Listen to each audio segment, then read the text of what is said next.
Alors je suis Laurence Mig, j'ai créé l'atelier L'Art du Canage il y a une vingtaine d'années.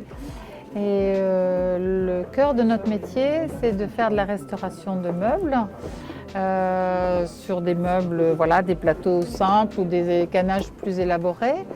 On travaille avec une fibre qui est de l'écorce de rotin, qui est issue du palmier liane de rotin qui pousse dans les forêts tropicales asiatiques. Et cette écorce, en fait, elle est mouillée pour être travaillée de façon à pouvoir la tisser, faire des nœuds, puisque par exemple sur une assise comme ça, on travaille avec un seul et même fil tout au long du tissage et chaque fil est rattaché par un petit nœud qui permet de maintenir la même tension entre l'ancien fil et le nouveau fil. Alors une restauration, on m'amène un meuble qui est percé.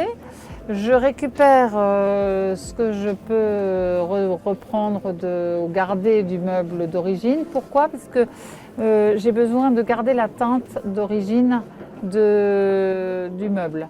Parce que vous voyez que la canne, quand elle est tissée, elle est de couleur beige. Mais c'est évident que si je fais la restauration d'un dossier et que mon assise n'est pas de la même couleur, à la fin de mon tissage, en fait, je vais faire exactement la teinte qui correspond à l'assise. Donc, une fois que mon tissage sera terminé, j'ai besoin d'avoir une teinte de référence et donc c'est mon ancien canage. Alors, je le fais depuis plus de 20 ans. J'ai commencé à travailler dans un ESAT, un centre qui permet à des personnes handicapées de travailler. C'était à l'époque dans un atelier avec des personnes déficientes visuelles. Et puis j'ai eu l'occasion, donc j'ai recréé mon atelier en propre parce que j'ai voulu aller plus loin en fait dans les savoir-faire et en particulier retrouver les savoir-faire anciens qui ne sont plus enseignés, pour lesquels il n'y a plus du tout de formation.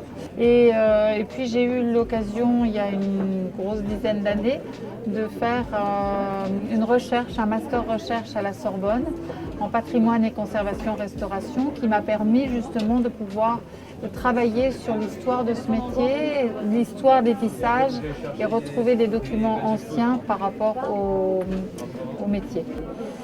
Tous les savoir-faire rares que j'ai retrouvés par moi-même, c'est des savoir-faire comme celui-là, comme le canage soleil dont vous avez un exemplaire là, c'est des savoir-faire que plus personne ne fait.